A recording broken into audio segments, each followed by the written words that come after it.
Winter light falls cold through the leaded glass windows of Tippecanoe Place. The stone walls, thick as fortress ramparts, hold 40 rooms in silence.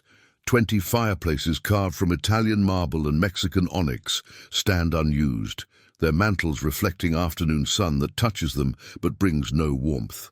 The elevator, one of Indiana's first residential lifts installed in 1889, no longer carries the weight of Clement Studebaker's guests ascending to ballrooms where 100-piece orchestras once played. The brass fixtures, polished weekly by staff who earned $3 for a 70-hour week, still gleam. The hand-carved oak paneling imported from England still lines the entrance hall.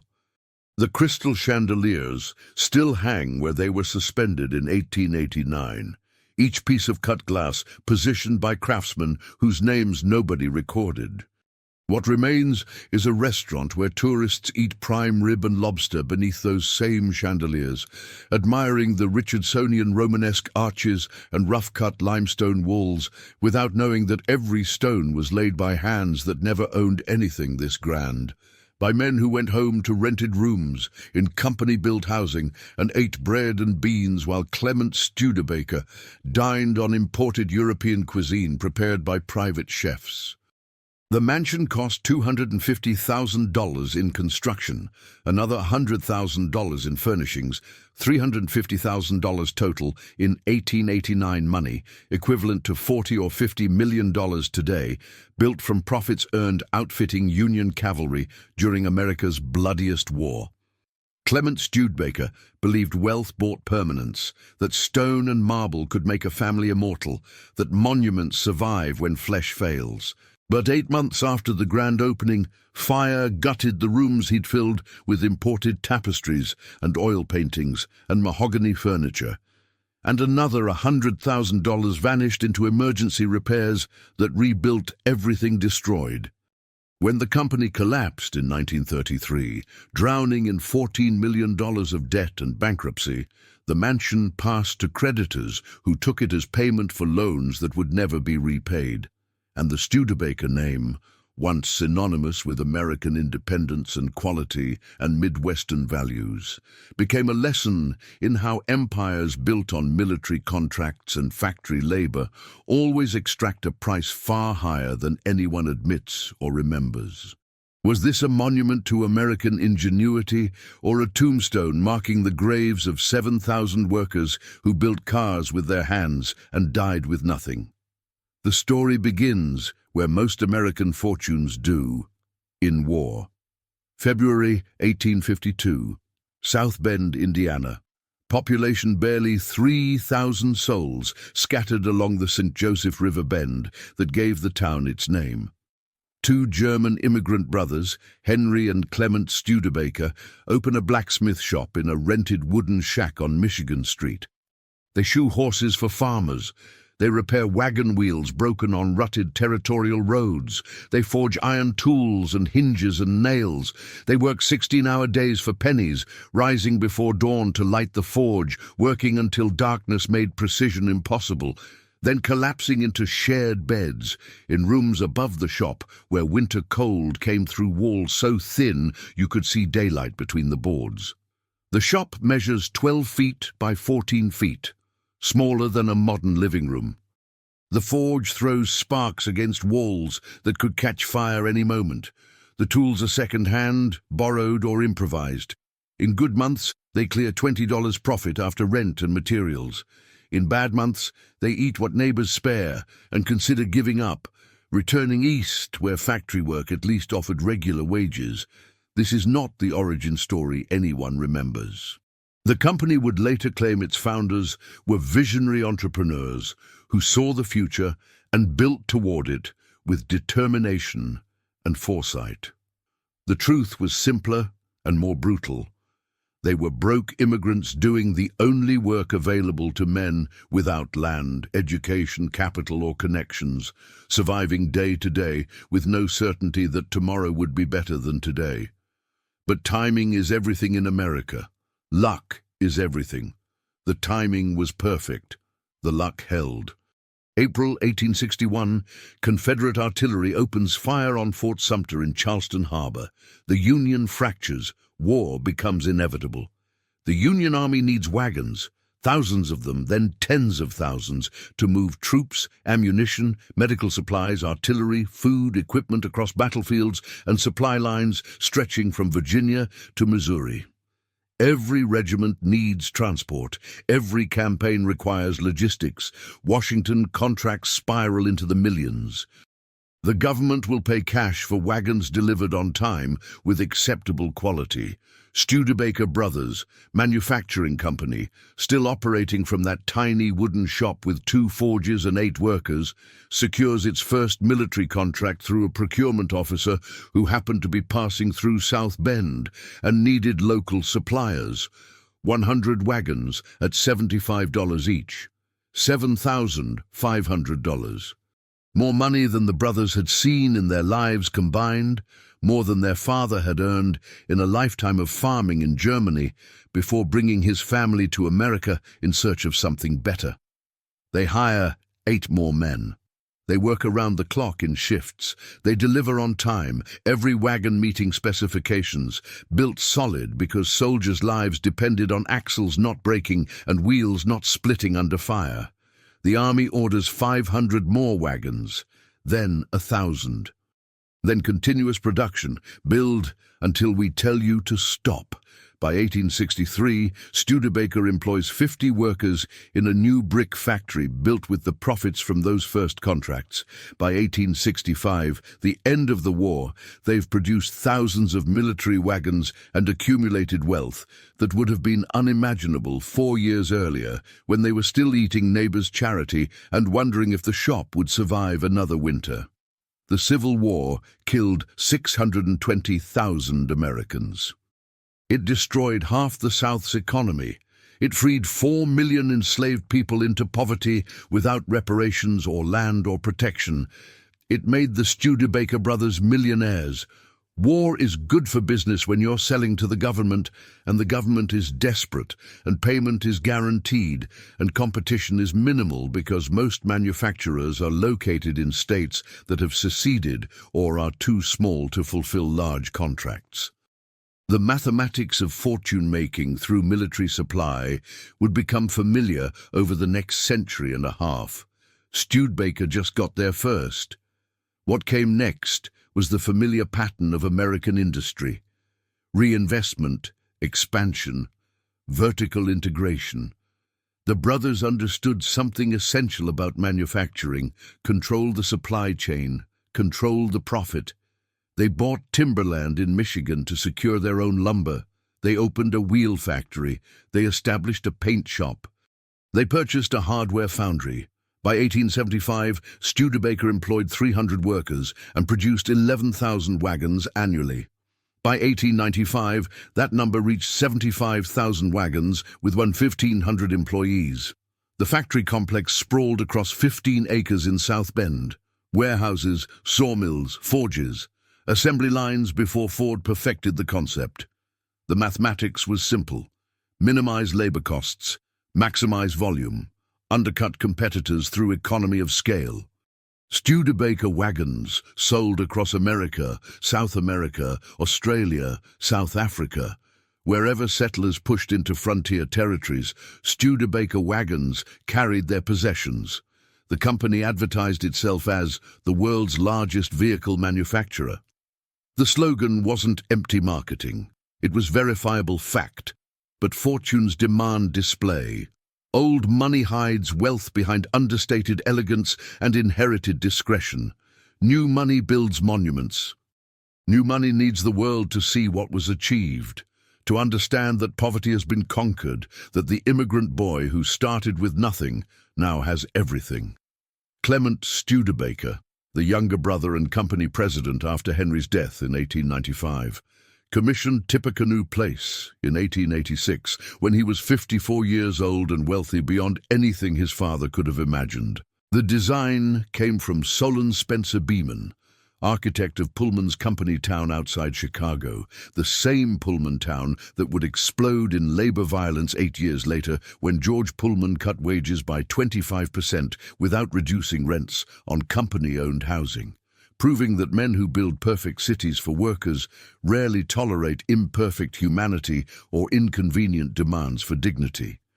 Beeman specialized in Richardsonian Romanesque architecture, rough-cut stone, massive rounded arches, fortress-like solidity meant to communicate permanence and power, buildings designed to look like they'd stood for centuries, even when newly constructed.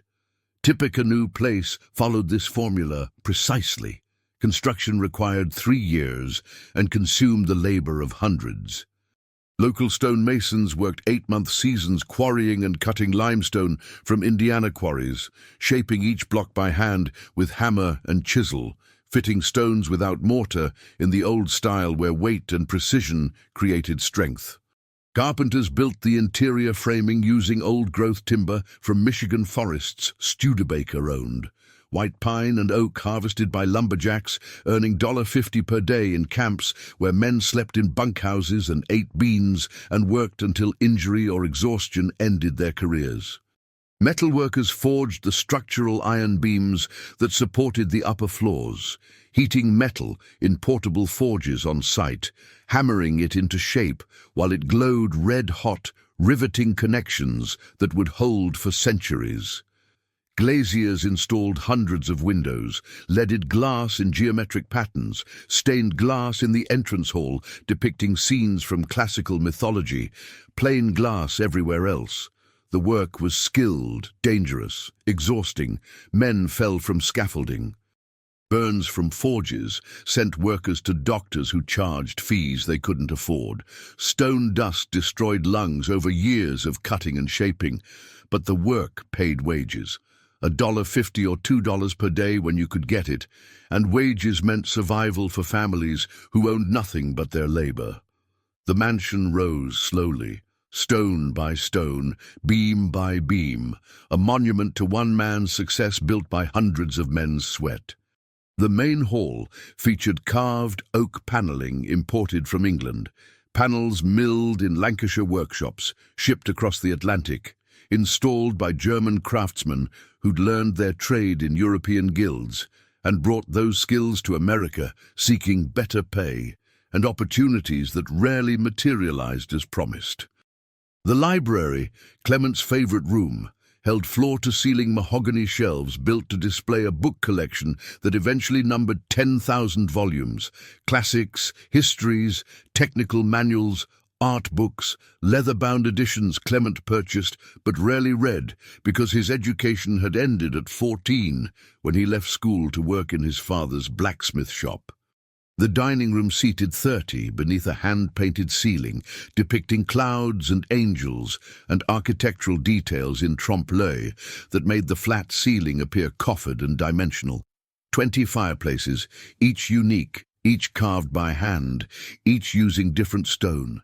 Italian Carrara marble in the main parlor, Mexican onyx in the library, French limestone in the dining room, American granite in the bedrooms.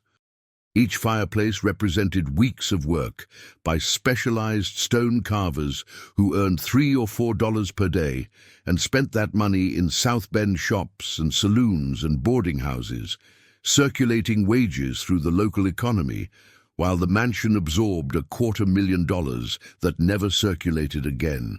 The mansion contained 40 rooms spread across 26,000 square feet on 3 floors. The first floor held public spaces, entrance hall, parlors, library, dining room, conservatory, morning room, music room. The second floor held family bedrooms, guest suites, bathrooms with porcelain fixtures and running water, luxury that most South Bend residents, including Studebaker workers, wouldn't have in their homes for another 30 years. The third floor held servants' quarters, small, plain rooms with low ceilings and narrow windows where the Irish and German women who cooked, cleaned and maintained the spectacle slept 6 to a room on narrow beds, sharing washstands and chamber pots, working 12-hour days, 6 days per week for $3 weekly plus room and board. The building cost totaled $250,000. The furnishings, imported from Europe, added another 100,000. Adjusted for inflation, using standard calculations that probably underestimate true comparable value, the mansion represented a $40 to $50 million investment in personal grandeur, in permanence, in legacy. The mansion opened in January 1889. South Bend society attended the inaugural ball, 300 guests in formal dress admiring the chandeliers and tapestries, while servants circulated with champagne and hors d'oeuvres. Local newspapers called it the finest residence in Indiana, proof that South Bend had transcended its frontier origins and joined the ranks of civilized American cities.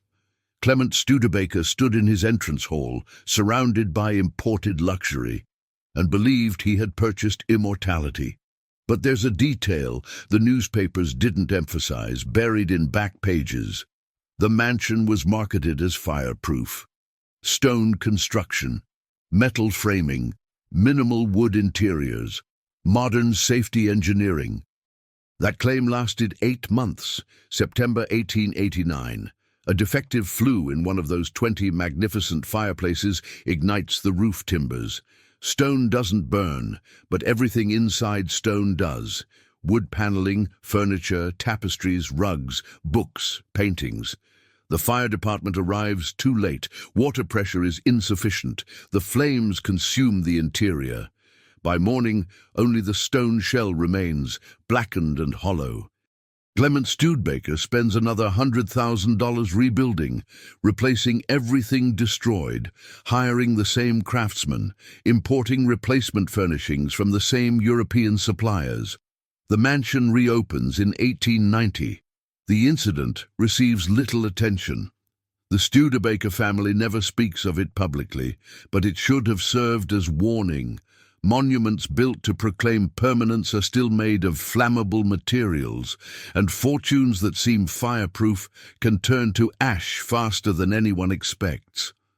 The company, meanwhile, faced its own existential fire: obsolescence. Horses were dying, not biologically, metaphorically. The automobile was arriving. At first, slowly, then suddenly. In 1897, Henry Ford built his first car in a Detroit shed. In 1901, Ransom Olds began mass production in Lansing. By 1905, there were 78 automobile manufacturers in America. The wagon market collapsed overnight. Studebaker, the world's largest vehicle manufacturer, watched its core business disintegrate in less than a decade.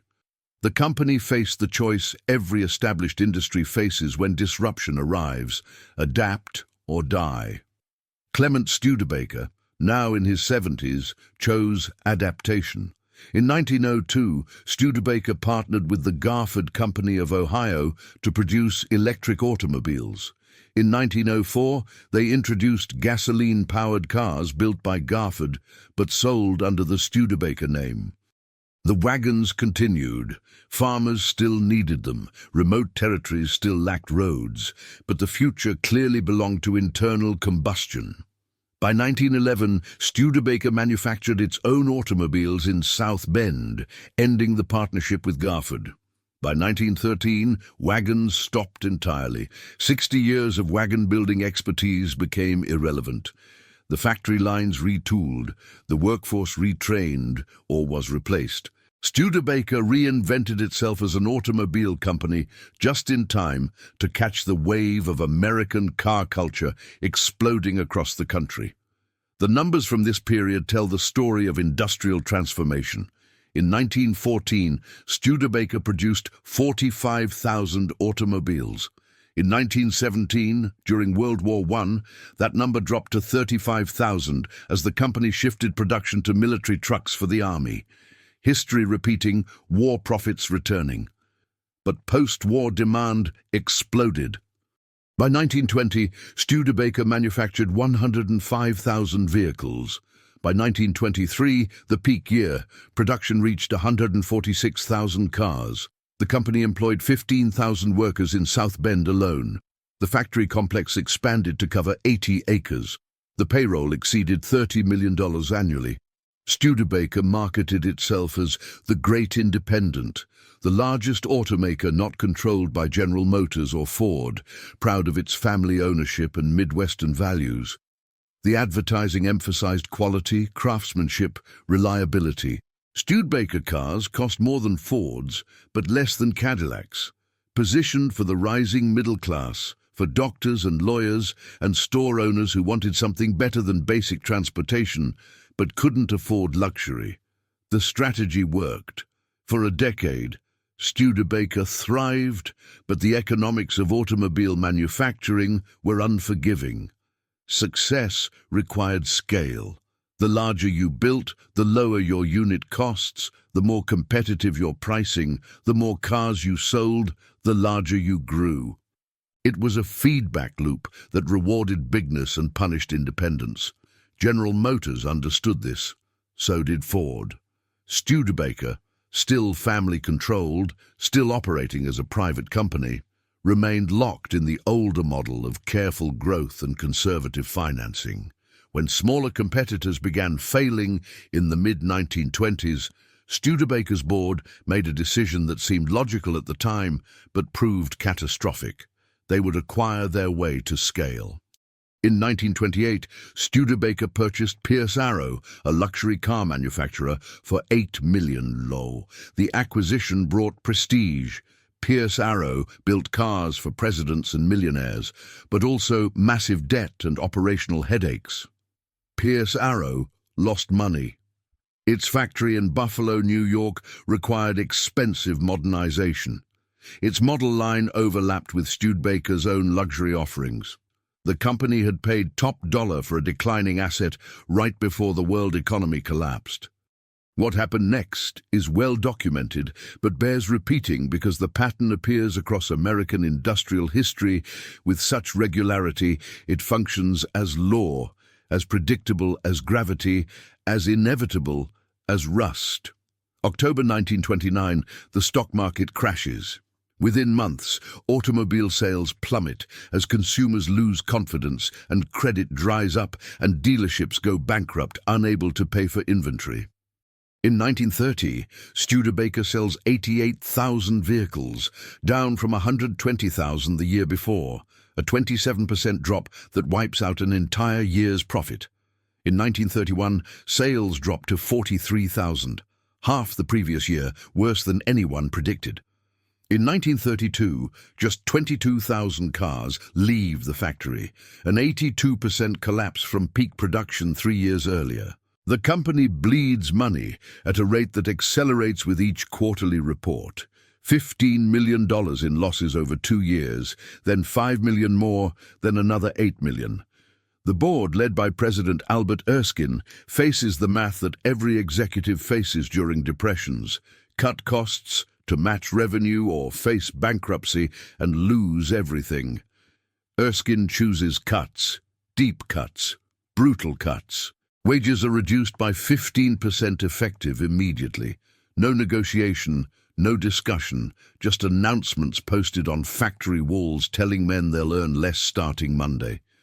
Then another 10% cut 6 months later, when the first reduction proves insufficient.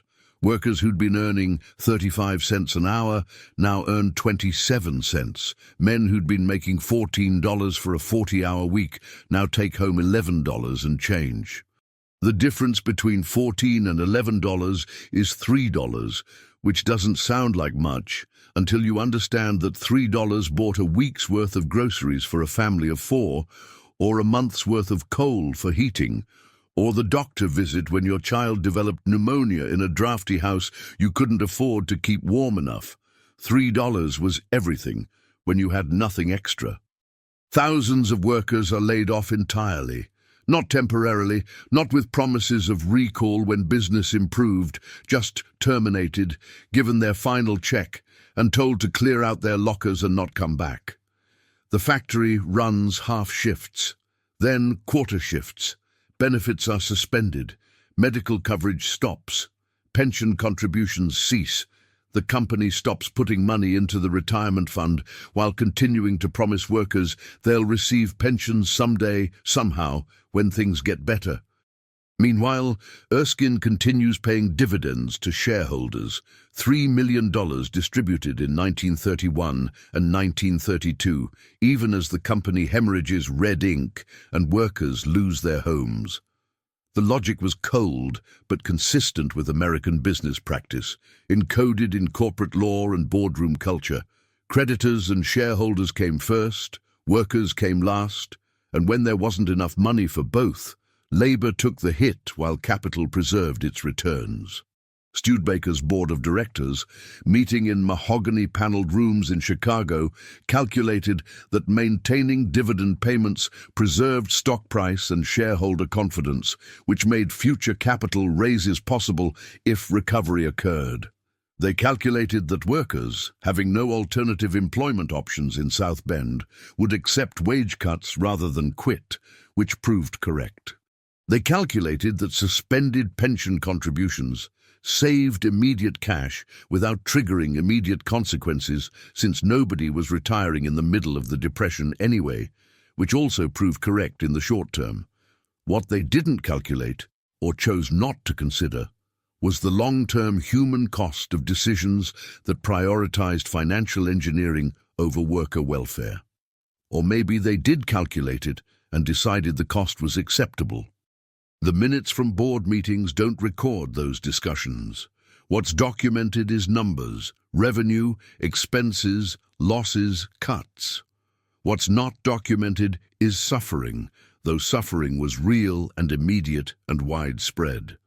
The human cost of this decision never appeared in corporate reports filed with bankruptcy courts or printed in annual statements sent to shareholders, but the cost was real. 7,000 workers lived in South Bend, most with families, wives, children, sometimes aging parents living with them, because there was no other support system for the elderly beyond family. The average Studebaker assembly line worker earned $200 per year before the cuts, barely enough to cover rent, food, clothing, and coal for heating through Indiana winters that dropped below zero and turned unheated rooms deadly. When wages dropped 15%, that meant $180 less annually. For families already living paycheck to paycheck, $180 represented 3 months of groceries, a winter coat for a child, medicine when someone got sick, the margin between survival and catastrophe. When the layoffs started, when thousands of men walked out of that factory for the last time, carrying toolboxes and lunch pails they'd never use again, there was no unemployment insurance. That wouldn't arrive until the Social Security Act of 1935, passed in response to exactly this kind of suffering, but too late for the men who needed it in 1932. Men who lost their jobs had two options: find other work in a city where Studebaker was the largest employer by far, and nobody was hiring because the Depression had destroyed every business simultaneously, or leave South Bend entirely, abandoning homes they'd purchased with mortgages they couldn't pay, communities they'd built over decades, extended families who'd settled in the same neighborhoods and depended on each other for support. Many left. They packed what fit in cars or wagons and drove to Chicago or Detroit or anywhere they'd heard rumors of employment, leaving behind houses that banks would repossess, furniture they couldn't transport, lives they'd built and couldn't maintain. Some stayed because they had nowhere to go or couldn't afford gasoline for the trip. They stayed and starved quietly, too proud or too hopeless to ask for help, standing in soup kitchen lines and feeling shame that had nothing to do with their actual circumstances and everything to do with American mythology that insisted poverty resulted from personal failure rather than systemic collapse. The churches ran soup kitchens, St. Patrick's, First Presbyterian, the Methodist Church on Washington Street. They all converted basements into feeding stations where volunteers served bread and soup to hundreds daily. The city opened emergency shelters in schools and municipal buildings where families could sleep on cots and floors when they lost their housing. But these were stopgaps, inadequate to the scale of suffering, band-aids on hemorrhages. Factory workers who'd spent 15, 20, 30 years building Studebaker wagons and cars found themselves discarded like defective parts, replaced or eliminated as the company tried to survive by sacrificing the people who'd actually built its products and generated its wealth. March 1933. Albert Erskine sits in his office reviewing the quarterly financials. The numbers are terminal. Studebaker Corporation files for bankruptcy protection. Assets, $50 million. Liabilities, $64 million. The $14 million hole includes unpaid wages, suspended pensions, debts to suppliers, loans from banks. The bankruptcy court appoints receivers to manage liquidation or reorganization. Pierce Arrow is sold off. Another bad investment. More losses. The South Bend factory continues limited production under court supervision, but the workers know what's coming. The pension fund, which thousands had contributed to for decades, believing they'd earned security in old age, is declared insolvent. The money is gone, spent, borrowed against, or simply stolen through accounting maneuvers nobody fully explains. Men who'd worked 30 years for Studebaker and expected $30 or $40 monthly pensions until death received nothing. The legal protections for corporate pension funds didn't exist yet. Companies could raid retirement accounts with impunity. Studebaker pioneered the practice that would become grimly familiar across American industry over the next century. On March 11, 1933, Albert Erskine writes a note, places it in his desk drawer, drives to his home and shoots himself in the heart with a revolver. He's 61 years old. The newspapers call it a tragedy. His colleagues call it honor, a captain going down with his ship. But the workers who'd lost their jobs and pensions had a different interpretation. Erskine took the easy way out. He faced personal ruin and chose death. The men he'd laid off faced the same ruin, but had to keep living, watching their children go hungry, their wives take in laundry or cleaning work for pennies, their futures dissolve while Erskine escaped into silence. His death changed nothing for them. The bankruptcy proceeded. The liquidation continued. Studebaker would eventually reorganize under new management, but that recovery was years away and offered no retroactive justice to the workers destroyed in the collapse. The mansion, Tippecanoe Place, became another casualty. Clement Studebaker had died in 1901. His son George inherited the property. George lost it in 1933 when creditors came calling. The family owed money. Property taxes, maintenance costs, loans taken against the house when cash grew tight. The mansion transferred to a local bank. For several years it stood empty, too expensive to heat and maintain, too large for any private buyer during the Depression. There's a particular kind of abandonment that happens to monuments of industrial wealth when the wealth vanishes. The stone remains solid, the carvings stay perfect. But emptiness transforms grandeur into something hollow. Tourists would later visit and marvel at the architecture without understanding that every chandelier, every marble fireplace, every imported door handle represented profits extracted from workers who'd never owned anything comparable. The mansion was built by wage labor and lost through financial collapse. Both ends of the transaction involved working people absorbing the costs of other men's ambitions. Studebaker survived, improbably. The reorganization, overseen by Paul Hoffman and Harold Vance, stabilized the company by 1935. Production resumed. The workforce rebuilt slowly. By 1940, employment reached 7,000 again. World War II brought another surge of military contracts. Trucks, aircraft engines, parts for the war effort. Peak wartime production employed 23,000 workers across multiple facilities. The Studebaker US-6 truck, a 5-ton workhorse, became one of the war's most important vehicles, with over 200,000 produced. Studebaker trucks transported Soviet troops and supplies along the Lend-Lease supply lines. American soldiers drove them across Europe and the Pacific. Once again, war made Studebaker profitable. Once again, government contracts rescued the company from market competition. The patent held. Post-war, Studebaker committed to automobile production with renewed ambition and optimism that felt justified after surviving the Depression and contributing to Allied victory.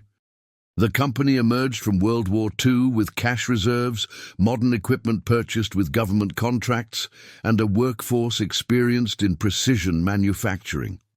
In 1947, the company became the first American automaker to release a completely redesigned post-war model, the Starlight Coupe, featuring Raymond Loewy's distinctive bullet-nose styling and wraparound rear window that made every other car on the market look outdated.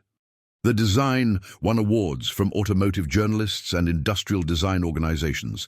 Sales jumped from 105,000 vehicles in 1946 to 162,000 in 1947 to 197,000 in 1948. The factory hired aggressively, bringing employment back above 12,000 workers. South Bend boomed. New houses sprouted in subdivisions around the factory. Retail stores opened downtown. The city felt alive again after the Depression years of shuttered shops and empty buildings. Workers who'd survived layoffs and wage cuts and uncertainty finally had reason to believe the bad times were permanently over, that stability had returned, that their jobs were secure and their futures bright. In 1950, Studebaker sold 343,000 vehicles, the most in company history, the best year ever recorded. New models followed in rapid succession, designed by Loewy's industrial design firm, the Champion, the Commander, the Land Cruiser. Each model received careful attention to styling and proportions. Loewy understood that Americans wanted cars that looked expensive and European rather than utilitarian and domestic. His designs featured lower rooflines, wider tracks, more glass, less chrome. Clean, modern lines that anticipated trends other manufacturers wouldn't adopt for another decade. The 1953 Starliner, with its pillarless coupe design and dramatic greenhouse, became an instant icon, featured in automotive magazines and design exhibitions. The 1956 Golden Hawk, with its distinctive fins and wraparound windshield, won international design competitions. Car magazines praised Studebaker's innovation. Automotive historians wrote admiringly about the company's willingness to take risks with styling when competitors played it safe. The company won design awards throughout the 1950s, more than Ford, more than Chrysler, nearly as many as General Motors, despite being a fraction of GM's size. But awards don't pay bills. Acclaim doesn't generate profit. Design excellence doesn't compensate for structural economic disadvantages, and Studebaker had disadvantages that no amount of good design could overcome. The problem was structural and mathematical and ultimately insurmountable regardless of management quality or worker dedication or design innovation. Studebaker manufactured roughly 200,000 cars per year throughout the 1950s, in years when production held steady. Ford and Chevrolet each produced over 1.5 million annually, 7 or 8 times Studebaker's volume. The economy of scale differential was insurmountable and widening. Ford's cost per vehicle dropped with volume because fixed costs, factory overhead, tooling, equipment depreciation, administrative expenses spread across 7 or 8 times as many units. Shared components across model lines reduced part costs. Bulk purchasing of steel, glass, rubber, fabric meant discounts Studebaker couldn't negotiate. Maximum efficiency in assembly came from continuous production runs that smaller manufacturers couldn't sustain. A car that cost Ford $1,800 to build might cost Studebaker $2,100 for equivalent specifications and features, but both cars had to sell at competitive prices or buyers would rationally choose the cheaper Ford or Chevrolet that offered similar features at lower cost.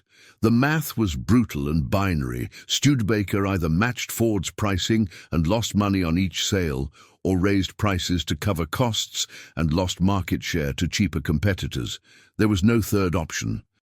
There was no strategic positioning that escaped this trap. Premium pricing required premium branding, but Studebaker wasn't Cadillac or Lincoln. It was a middle-market manufacturer competing directly with Ford and Chevy in the price range where volume determined survival. Cutting costs meant reducing quality, but quality was Studebaker's main advantage and marketing position. The company tried mergers hoping to achieve scale through combination. In 1954, Studebaker merged with Packard, another struggling independent manufacturer, hoping combined volume would create viability and negotiating power with suppliers. It didn't. Packard brought debt, outdated factories in Detroit, management conflicts between the two companies' executives, and overlapping model lines that competed with each other rather than complementing each other. The merger accelerated both companies' decline rather than saving either one, proving that adding two failing businesses just creates one larger failing business unless the fundamental economics improve, which they didn't. By 1956, Studebaker-Packard lost $30 million. By 1958, losses reached $25 million annually.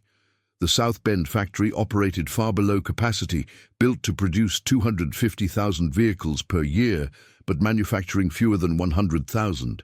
Empty assembly lines, idle workers. Management laid off thousands again. The union, United Auto Workers Local 5, negotiated desperately to preserve jobs, accepting wage cuts and benefit reductions in exchange for promises of continued operation. The workers understood what management wouldn't say directly. The company was choosing between South Bend and survival, and South Bend was losing. The final years were slow-motion collapse. In 1959, Studebaker-Packard dropped the Packard name entirely. It was deadweight, a luxury brand nobody wanted. In 1961, the company sold its defense contracts division to raise cash. In 1962, production at South Bend dropped below 50,000 units. The factory, which had employed 23,000 during the war, now held fewer than 7,000 workers. Everyone knew what was coming. The company explored moving production to Canada, where a smaller facility in Hamilton, Ontario, operated more efficiently with lower labor costs. The writing was visible on every wall. Workers showed up each morning not knowing if that day would be their last. Foremen stopped planning long-term production schedules. Suppliers demanded cash payment up front, refusing credit to a company circling the drain. December 9th, 1963. Studebaker announces closure of the South Bend facility. All production will move to Hamilton, Ontario. 7,000 workers will lose their jobs within 6 months. The announcement comes without warning. No advance notice, no consultation with the union, no preparation time for workers to plan their futures. Just a Monday morning press release from company headquarters in New York, delivered to the South Bend Tribune and the local radio stations. Workers arrive for their morning shifts, not knowing their lives are about to change irrevocably. They clock in. They stand at their stations. They wait for the line to start moving. Instead, foremen distribute mimeographed notices printed overnight. Effective immediately, Studebaker Corporation announces cessation of automobile manufacturing in South Bend. Production will continue on a limited basis through March 1964 to fulfill existing orders. All employees will be notified of termination dates. Questions should be directed to human resources. That's it. 35 words, ending 112 years of manufacturing and destroying 7,000 livelihoods. Some men cry, standing there in their work clothes holding those notices. Some rage, throwing tools, kicking equipment, shouting at foremen who didn't make the decision and can't change it. Most just stand silent, absorbing the reality that their lives just changed irrevocably, and nobody asked their permission. Nobody considered their circumstances. Nobody offered alternatives. The union, United Auto Workers Local 5 files immediate protests with regional labour boards, local politicians, the mayor, city council members, the county commissioners, demand intervention, call emergency sessions, draft letters to Washington requesting federal assistance or intervention or something, anything that might change the decision. But there's no mechanism to force a private company to keep operating an unprofitable factory. The mathematics won. South Bend lost. The workers lost. Capital relocated. Labor stayed stuck. The closure process took months. The factory continued producing cars in decreasing numbers through March 1964. Workers assembled vehicles knowing each one brought them closer to unemployment. The final Studebaker rolled off the South Bend line on March 17, 1964. A red Daytona sedan. The workers who'd built it stood watching as it was driven away, then walked out of the factory for the last time. 7,000 jobs gone. Another 15,000 jobs in suppliers and support industries disappeared within a year. South Bend's economy, which had orbited Studebaker for 112 years, collapsed. Unemployment in the city reached 15%. Property values dropped by a third. Stores closed. Banks failed. Schools lost funding as tax revenues plummeted. The human cost extended far beyond the workers directly fired. Entire neighborhoods built around factory shifts and paychecks disintegrated when the paychecks stopped. Families who'd lived in South Bend for 3 or 4 generations left to find work in Chicago, Detroit, anywhere hiring. The city lost 10,000 residents in 2 years. And the pensions became one of the landmark corporate scandals of the 1960s. Though it's largely forgotten now, Studebaker's pension fund was supposed to hold $25 million to cover 10,500 current and former workers. It held $17 million. The shortfall was $8 million, and nobody could explain exactly where the money went. The company had borrowed against the fund. It had suspended contributions. It had used pension assets as collateral for operating loans. When the South Bend factory closed, the fund was declared insolvent. Workers who'd contributed 2% of their wages for 30 years, expecting $200 per month in retirement, received $70. Some got nothing. The fund prioritized already retired workers, leaving those merely close to retirement with zero. A man who'd worked for Studebaker from age 20 to 55, contributing thousands of dollars, planning his retirement around the promised pension, found himself with no savings and too old to start over. The betrayal was comprehensive and legal. There were no federal protections for private pensions until the Employee Retirement Income Security Act of 1974, passed directly in response to the Studebaker collapse and similar corporate thefts. The Studebaker workers paid the price for legislation that came too late to save them. The Hamilton facility continued producing Studebakers until 1966, when even that smaller operation proved unsustainable. The last Studebaker, a blue sedan, rolled off the Canadian line in March 1966. 114 years of manufacturing ended.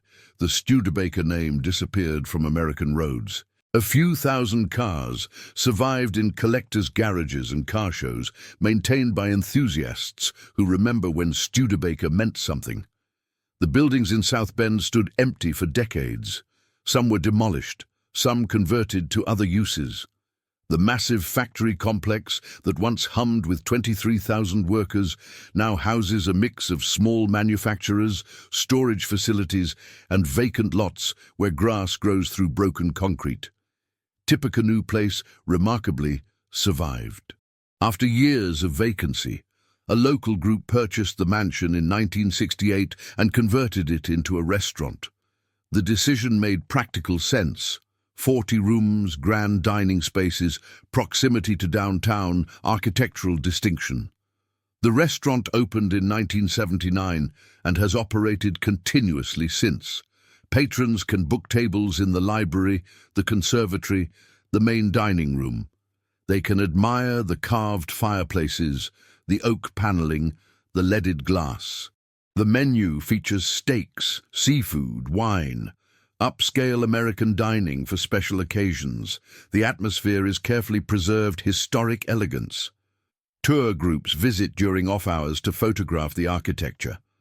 Local couples host wedding receptions in the ballroom. The mansion has found its second life as public space, accessible to anyone willing to pay $40 for an entree. It's a better fate than demolition or continued abandonment. But there's something unsettling about the transformation, something the restaurant's marketing carefully avoids mentioning. Every table sits where servants once worked. Every dining room was built with money extracted from factory workers. The grandeur that guests admire represented concentrated wealth that could have been distributed as wages, pensions, safety improvements, or community investment. Clement Studebaker chose a 40-room mansion. His workers lived in company-built housing with outdoor plumbing and shared kitchens. The mansion cost $350,000. That money could have provided $50 bonuses to 7,000 workers, half a month's wages for every employee. He chose stone and marble. They got layoffs and stolen pensions. Both outcomes were predetermined by the same system of capital allocation and power imbalance. The restaurant's website describes Clement Studebaker as a visionary industrialist and philanthropist. It mentions his charitable donations to churches and schools. It emphasizes his role building South Bend into a modern city. All technically true. But the website doesn't mention that philanthropy funded by exploited labor is simply returning a small fraction of stolen wages. It doesn't mention that the churches and schools he donated to served a workforce he systematically underpaid. It doesn't mention that modern cities built around single employers become ghost towns when those employers leave, and Studebaker left. The historical narrative presented to restaurant guests is sanitized, simplified, made comfortable. The real history, messy, brutal, unresolved, stays buried beneath the carpet and tablecloths. South Bend never fully recovered. The population peaked at 132,000 in 1960. Today, it's 103,000. The downtown declined for decades, only recently showing signs of revitalization driven by Notre Dame University expansion and small tech companies. But the factory jobs are gone forever. The auto industry moved south to non-union states, then overseas to Mexico and Asia, where labor is cheaper. The workers who lost their Studebaker jobs in 1964 mostly never found equivalent work. Some retrained. Some found lower-paying service jobs. Some just gave up, disappeared into early deaths from stress, drinking, despair. There's no memorial to them, no monument listing names.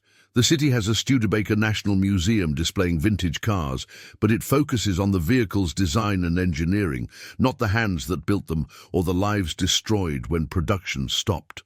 History remembers the cars, it forgets the workers. This is the pattern repeated across the American Rust Belt. Detroit, Cleveland, Pittsburgh, Gary, Youngstown, Akron, cities built on steel, cars, rubber, glass, all of them boomed when industry needed workers. All of them collapsed when industry didn't. The companies extracted maximum profit during good times and shed workers like waste during bad times. The owners built mansions. The workers built nothing permanent because they were never paid enough to accumulate wealth. When the factories closed, the owners relocated their capital. The workers had nothing to relocate. Their capital was their labor, and once the factory left, their labor had no buyer. They were stuck in place while the economy moved on without them. Tippecanoe Place stands as monument to this arrangement. 40 rooms for one family, built by hundreds of workers who lived in crowded apartments and rented rooms. Stone imported from quarries, marble from Italy, wood from England, materials that traveled thousands of miles to construct a house in Indiana for a man who made his fortune selling wagons to an army, fighting a war to end slavery while simultaneously exploiting wage labor in conditions only marginally better than bondage. There's an irony in the details that feels too perfect to be coincidental. Studebaker made its first fortune outfitting Union cavalry, the army that fought to free enslaved workers and preserve the Union. The wagons carried soldiers who believed they were fighting for freedom and human dignity. But the men who built those wagons worked 70-hour weeks for wages that barely covered survival.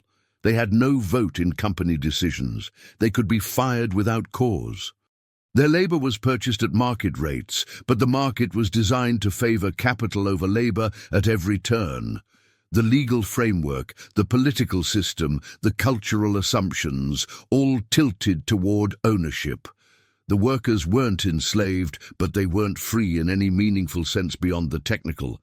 They could quit, theoretically. But quit to do what? Starve. The freedom to starve is not freedom. It's just slower death. Clement Studebaker grew rich from contracts funded by a government fighting slavery, while personally operating a system that treated human labor as a commodity to be purchased as cheaply as possible and discarded when inconvenient. The Union won the war, capital won the peace. The same tension appears in the bankruptcy and closure. In 1933, Albert Erskine chose death over humiliation. The workers he'd laid off didn't get that choice. They had to live with the humiliation, the shame of unemployment, the inadequacy of poverty, the social judgment of failure. Suicide is often described as a desperate act, which it is, but it's also an escape. Erskine escaped his consequences. The workers absorbed his death made newspapers.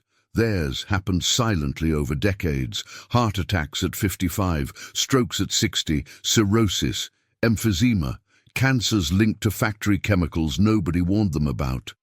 They died invisibly, while Erskine got an obituary that called him honorable.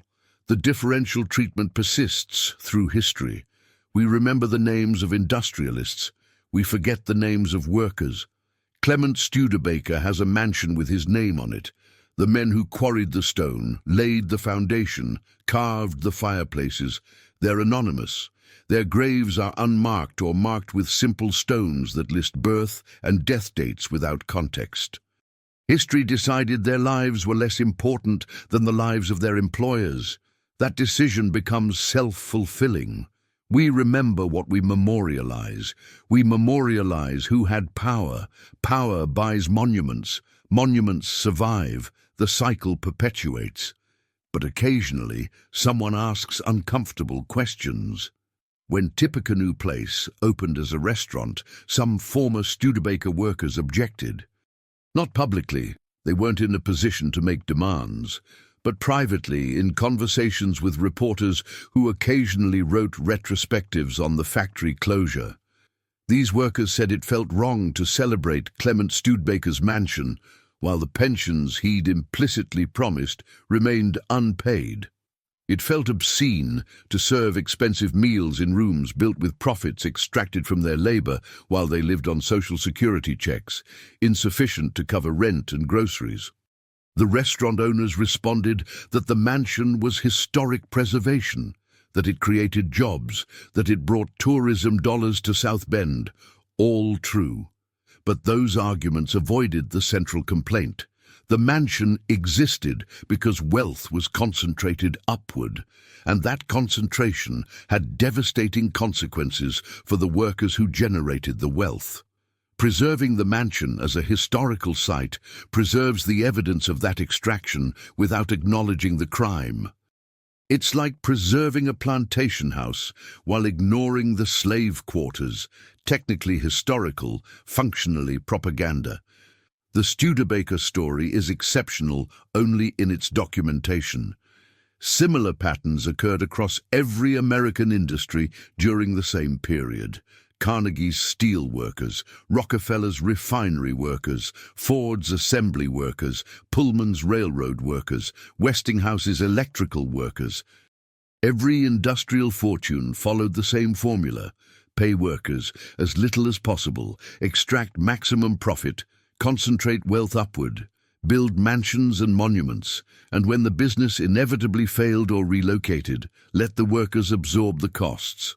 The system was designed that way. It wasn't accidental or incidental. It was intentional policy, written into law and contract, enforced by courts and police when workers objected.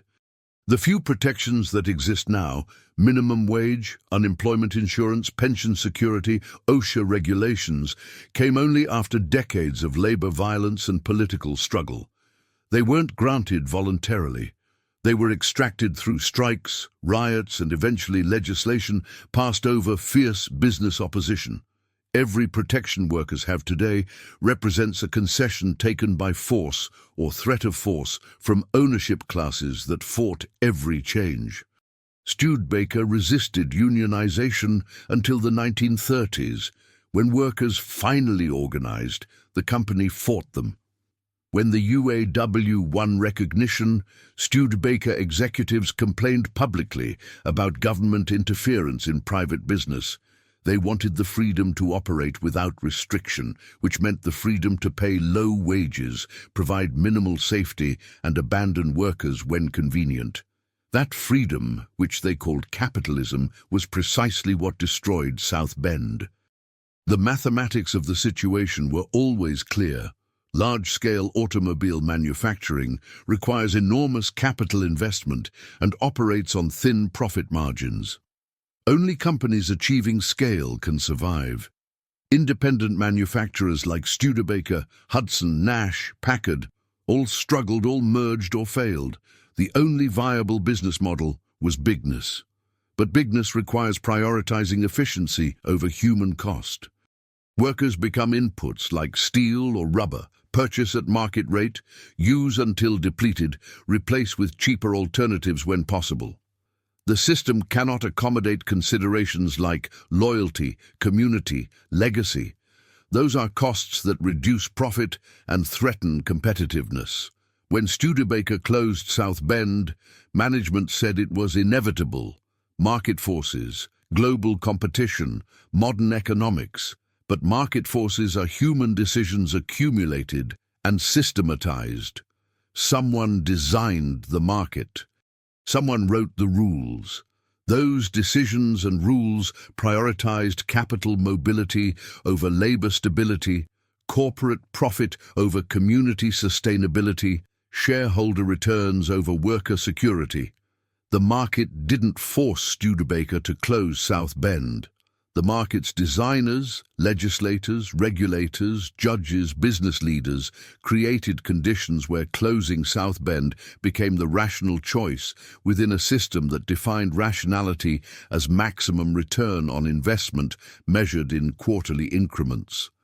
What's left now is selective memory and contested interpretation. The Studebaker National Museum in South Bend displays beautifully restored vintage cars. The 1953 Starliner, the 1950 Champion, the 1963 Avanti. Each car sits in spotlight with a placard describing its specifications and historical significance. Enthusiasts visit to photograph the vehicles and discuss body styles and engineering. The museum's mission is preservation, keeping Studebaker heritage alive for future generations. But the heritage presented is sanitized. It's about design and innovation and American manufacturing tradition. It's not about wage theft or stolen pensions or abandoned communities. Those aspects of heritage are incompatible with the museum's donor base and visitor expectations. Museums serve the living, and the living prefer comfortable histories that allow them to admire the past without confronting its violence. The museum preserves the cars. Nobody preserves the stories of workers who built them. Their heritage is inconvenient. Tippecanoe Place restaurant does the same thing with architecture. It preserves the mansion while erasing the labor that built it. The menus and promotional materials emphasize Gilded Age elegance and historical significance. They don't mention that Gilded Age elegance required poverty wages and suppressed unions and children working in factories. They don't mention that historical significance is always a choice about whose history gets told. The mansion is significant because Clement Studebaker was rich and powerful. The workers' homes, long since demolished, nothing left but property records, are not significant because they were poor and powerless. Significance accrues to those who had resources to build monuments. Everyone else gets forgotten. The restaurant's success depends on maintaining this selective amnesia. Diners don't want to think about exploitation while eating filet mignon. They want to feel like they're experiencing history, and they are. Just the sanitized version where everyone was prosperous and nobody suffered unless they deserved it through laziness or incompetence. But the workers' children and grandchildren remember. Some of them still live in South Bend. They grew up hearing stories about the factory, about the closure, about pensions that disappeared, and savings that weren't enough. They inherited the consequences of decisions made by men they never met. Their parents' ruined retirements meant they had to provide support in old age, draining resources that might have gone to their own children's education or security. The economic devastation cascaded across generations. Kids who should have gone to college worked factory jobs that paid half what their parents earned. Those jobs disappeared too, outsourced or automated.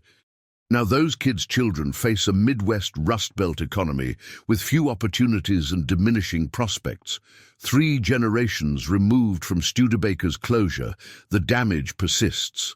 South Bend is a city haunted by its past, not the official past celebrated in museums and restaurants, but the lived past of families who never recovered from decisions made by corporate executives calculating profit margins in distant offices.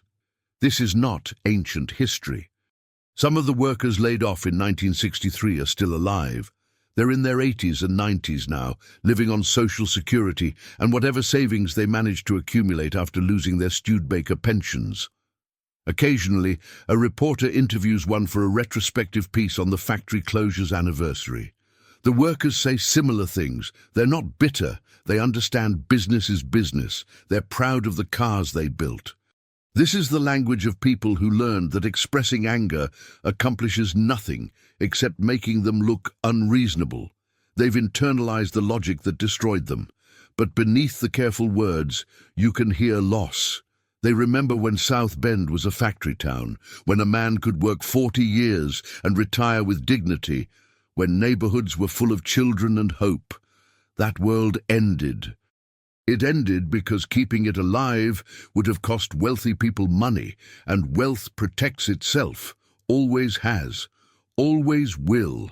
The workers built the cars and the mansions and the wealth. The wealth discarded them when they were no longer profitable. That's the transaction. That's always been the transaction. American industrial history is the long record of that transaction repeated until it becomes invisible. Just the way things are, just how markets work, just the cost of progress. But progress is not a force of nature, it's a choice. Someone decides who pays the cost. The same people keep deciding. The same people keep paying. Clement Studebaker died in 1901, age 70. He lived to see his company become one of America's largest manufacturers. He died in his 40-room mansion, surrounded by family and comfort. He was mourned as a pillar of South Bend, a self-made success, an exemplar of American achievement. His funeral drew thousands. The newspapers eulogized him for days. He believed he'd built something permanent, but permanence is an illusion. The company he founded collapsed 30 years after his death. The workers he employed suffered devastating losses. The city he helped build declined. His mansion became a restaurant. His name survives on museum placards and street signs, but the meaning has changed. Once it meant quality and reliability. Now it means nostalgia and loss. The Studebaker story became a cautionary tale about the death of American independent manufacturing. What it should be, but rarely is a cautionary tale about the human cost of concentrated wealth and the fragility of any system that treats labor as disposable and capital as sacred. The mansion still stands. The stone walls hold the winter cold the same way they did in 1889. The fireplaces still work. The chandeliers still cast light. Tourists still come to take photos and eat expensive meals. They admire the craftsmanship, the carved mantels, the imported materials, the turn-of-the-century opulence. They don't see the workers. They don't think about the pension fund. They don't connect the mansion to the abandoned factory, to the unemployed men, to the children who went hungry, to the savings accounts that vanished, to the retirement plans that failed. Those connections require uncomfortable thinking. They require acknowledging that beautiful things can be built through ugly means. They require accepting that monuments to one person's success are often headstones marking other people's losses. American culture doesn't encourage that kind of thinking. It prefers to celebrate achievement without examining cost, to admire wealth without questioning its source, to preserve heritage while erasing context. But the context doesn't disappear just because we stop looking at it. It remains in census records showing South Bend's population decline. It remains in bankruptcy filings listing the pension fund shortfall. It remains in obituaries of workers who died in their 60s from industrial diseases. It remains in the empty factories and the closed stores and the houses sold for less than their owners owed. It remains in the grandchildren of Studebaker workers who inherited nothing but stories about what their families lost. History is not just what happened. History is also what happened to people, what they experienced, what they felt, what they lost. The official history of Studebaker focuses on cars, their design, their engineering, their place in automotive history. The unofficial history focuses on people who built the cars, who lost their jobs, who suffered when the company failed.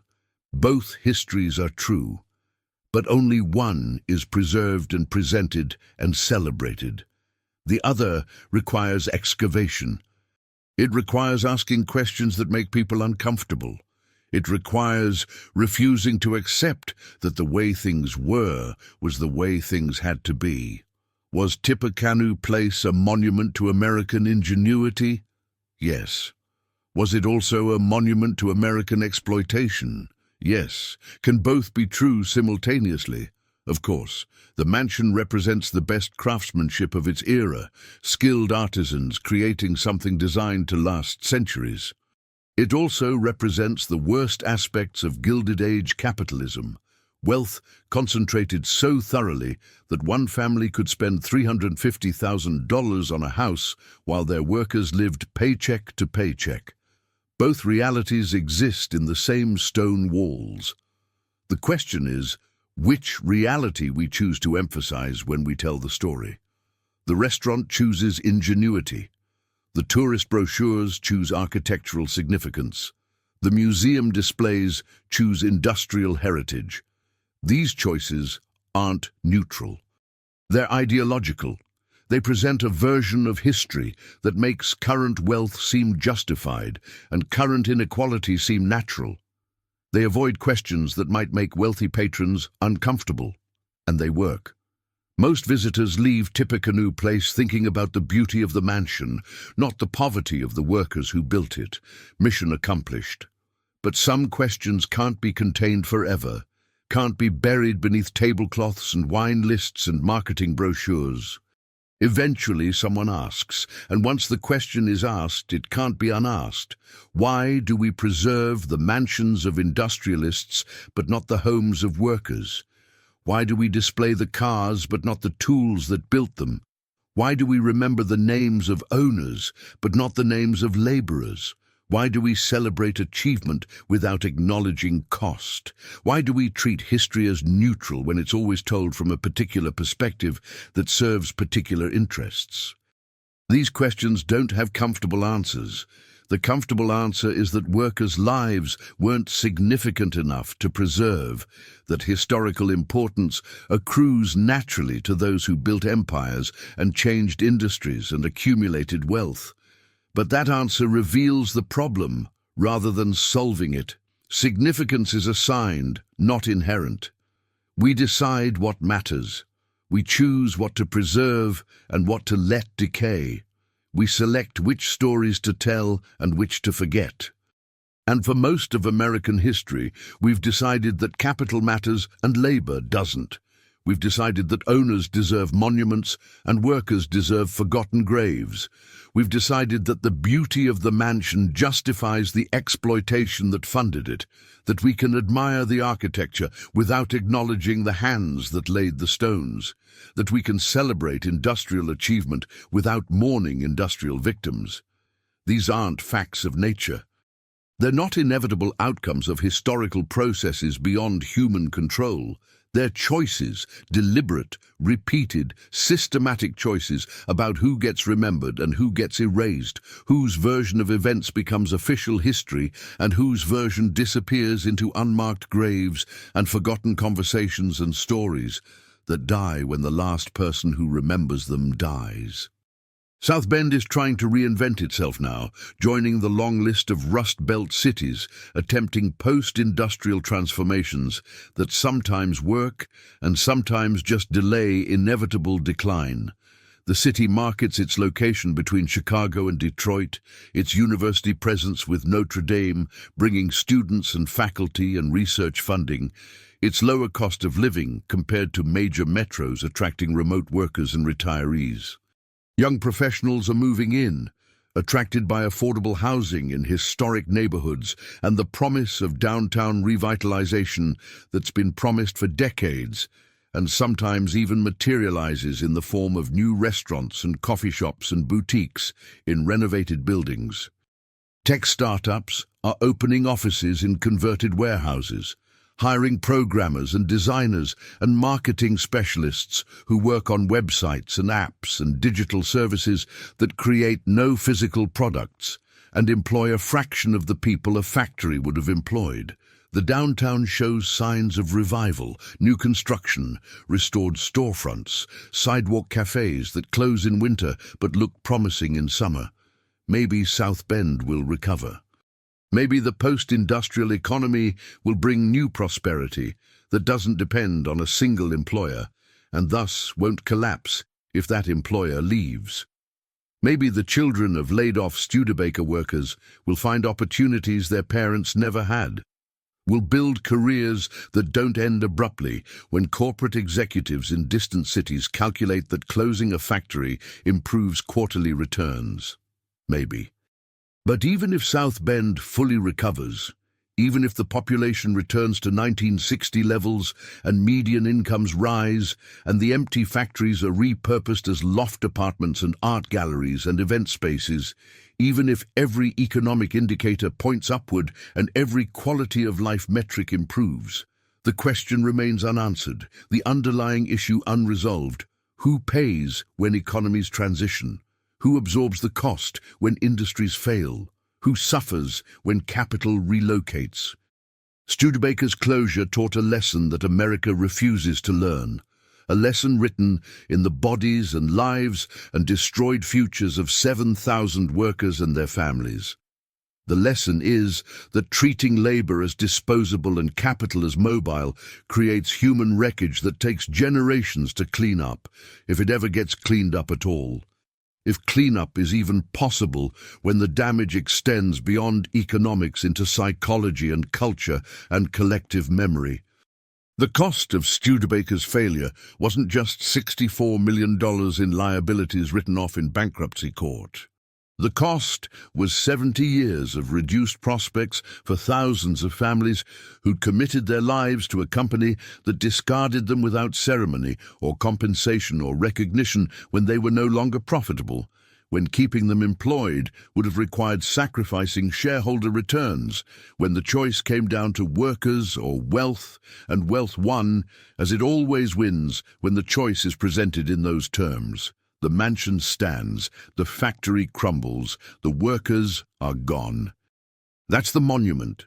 That's the legacy we've built and continue to build with every preservation decision, every museum exhibit, every historical marker that celebrates industrial achievement while erasing industrial victims. A 40-room house preserved as a restaurant where tourists eat expensive meals, while the descendants of the people who built it struggle with student debt and medical bills and economic anxiety in cities where good jobs disappeared and never came back, where factories closed and left nothing behind but empty buildings and broken pension promises and generational poverty that compounds with each passing decade.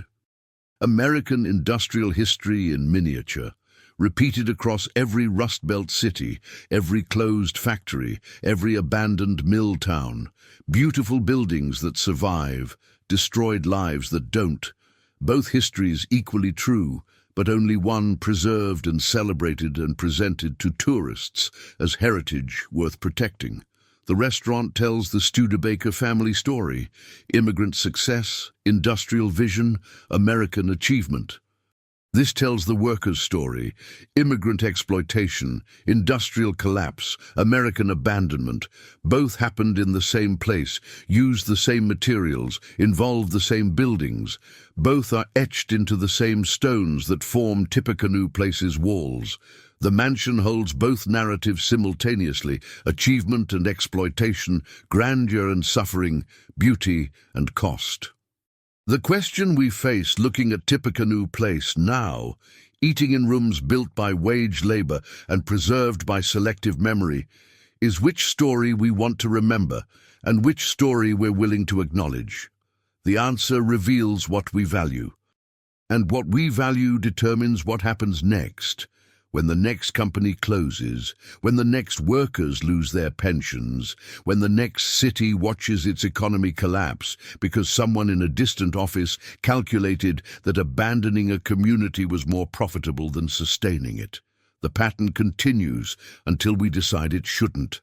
The mansions keep standing until we ask who paid for them and who paid with their lives and their futures and their children's prospects.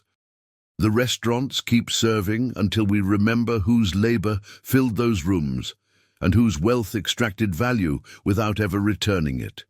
The tourists keep coming until they see not just the architecture, but the architecture's cost. Not just the beauty, but the exploitation that funded beauty. Not just what survived, but what was destroyed to make survival possible for the few. The question remains suspended in the cold winter air of Indiana, unanswered, because answering it would require admitting uncomfortable truths about whose interests our economy serves, and whose suffering we've agreed to ignore in exchange for maintaining systems that concentrate wealth upward and distribute costs downward. Maybe that's the point. Maybe the question is meant to remain unanswered, the tension unresolved, the contradiction unexamined. Maybe we preserve the mansions precisely because they let us celebrate wealth without confronting the violence that created it. Maybe that's what monuments do. They give us permission to admire the past without understanding it, to consume history without digesting its implications, to feel good about heritage while ignoring whose heritage got buried so other heritage could be preserved. Tippecanoe Place serves prime rib and accepts reservations and operates as if the stones beneath the restaurant don't remember, as if the walls don't echo with footsteps of servants who worked themselves to exhaustion for $3 per week, as if the rooms don't hold the ghosts of workers who built them and never owned them and died without pensions, because the company that promised security stole it instead. But the stones do remember. The walls do echo. The rooms do hold ghosts. They're just ghosts we've agreed not to see, stories we've agreed not to tell, histories we've agreed to forget so we can enjoy our meals in peace. That agreement is crumbling. The questions keep coming. Eventually we'll have to answer them. Or maybe we won't. Maybe we'll just keep eating and admiring the chandeliers and taking photographs and posting them online with captions about historic elegance and Gilded Age grandeur. And the stones will keep standing, and the ghosts will keep waiting, and the workers' descendants will keep struggling, and the pattern will continue until something breaks or changes, or finally, impossibly, gets acknowledged. Until then, the mansion stands. The question remains. The answer waits.